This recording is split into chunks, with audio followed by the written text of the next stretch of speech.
Ética, limites e atuações clínicas com atletas. Nesse tópico, pessoal, a gente vai falar um pouco sobre ética, quais são os limites para a atuação clínica com os atletas, o que fazer, o que não fazer, que é um tema central na psicologia do esporte, porque o psicólogo que atua num campo que tem interesse individual, normalmente tem resvalado no mundo do esporte a parte institucional e desempenho que cruza frequentemente o interesse individual. Sem clareza ética e definição de limite, a intervenção psicológica pode perder a consistência técnica e gerar um certo conflito que compromete a atuação do profissional com um atleta. O esporte, o contexto esportivo, ele cria um contexto particular na atuação do psicólogo. Por quê? Porque o atleta está inserido em uma relação terapêutica, mas também em outras relações. Ele também responde a treinadores, dirigentes, clubes, patrocinadores, tem expectativa externa, assim como o psicólogo também responde. O que coloca o psicólogo numa posição que exige um certo cuidado constante para preservar o foco principal do atendimento, que é o funcionamento do atleta. Então a ética ela começa justamente compreendendo esse contexto na delimitação clara do papel do psicólogo. Do ponto de vista ético, é fundamental que a gente saiba quem é o paciente, quem é a pessoa que a gente está atuando como psicólogo. E na atuação clínica com o atleta, mesmo quando a gente tem a contratação por uma instituição esportiva, o nosso paciente é o atleta, é o cara que a gente vai cuidar. Isso significa que a gente vai escutar, a gente vai ter sigilo nas decisões clínicas, a gente vai orientar da melhor maneira possível esse atleta. Tem uma exclusividade de demanda de rendimento imposta por terceiros? Tem.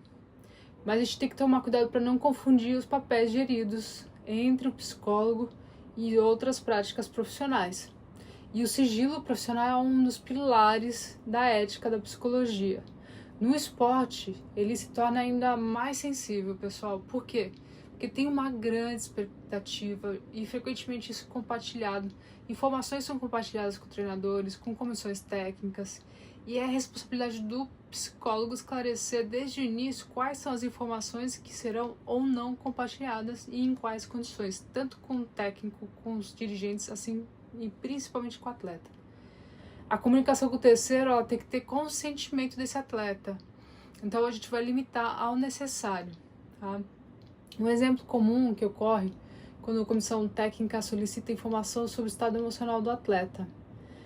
Responder de uma forma genérica como é que o atleta está, se está sendo acompanhado por psicólogo, ou se ele está apto de um ponto de vista emocional, pode ser interessante. Mas compartilhar o conteúdo das sessões, relatos pessoais ou interações clínicas, isso viola o princípio do sigilo e compromete ainda mais a confiança na relação terapêutica. Então a gente tem que tomar muito cuidado com o que é compartilhado, sempre falar com o atleta antes de compartilhar. E a gente tem que lembrar de outro aspecto fundamental, ético, que diz respeito ao limite da atuação. O psicólogo do esporte, ele não substitui treinador, não substitui preparador físico e tampouco dirigente ou gestor. Não cabe ao psicólogo decidir a escalação de um time ou a estratégia ou ganhar temas dentro da competição que não sejam adequados e orientados para a psicologia. Então a gente tem que tomar muito cuidado com relação ao risco ético que ocorre, especialmente porque a gente tem a instrumentalização do atleta. Então, quando a gente tem essa instrumentalização, isso ocorre quando a intervenção psicológica ela é utilizada apenas para extrair desempenho, sem considerar o impacto emocional ou subjetivo da exigência que ocorre perante o atleta. A atuação ética ela vai preconizar que o psicólogo não utilize tecnicamente alguns comportamentos ou algumas intervenções para forçosamente haver desempenho, em busca disso à custa de um sofrimento que pode ser evitável. Tá? A gente tem que respeitar a autonomia do atleta e o princípio central da nossa atuação é dar autonomia e suporte a esse atleta.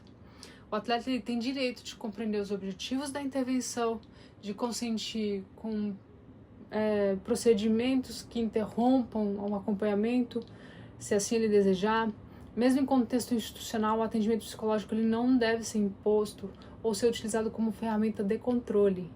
a relação terapêutica preconiza sempre uma confiança mútua.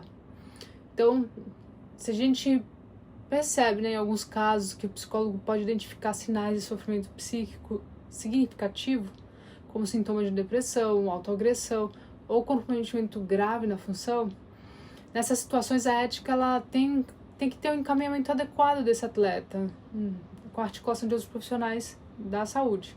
Então a psicologia ela não exclui a psicologia clínica tradicional, muito pelo contrário, na verdade ela compreende os limites que são respeitados e faz redirecionamento. Portanto, eticamente falando, pessoal, os limites eles não são obstáculos na atuação do esporte, na verdade são condições para uma prática responsável e eficaz.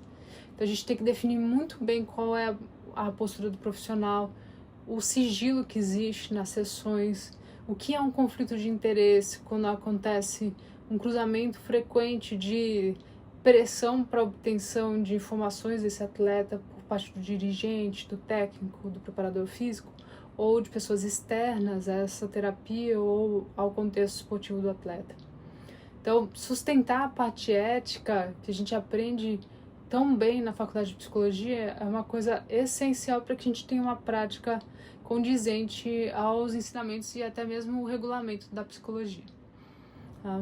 Fico por aqui. Em anexo a essa aula vocês vão ver, né, o regulamento, né, a gente tem que seguir impreterivelmente o regulamento.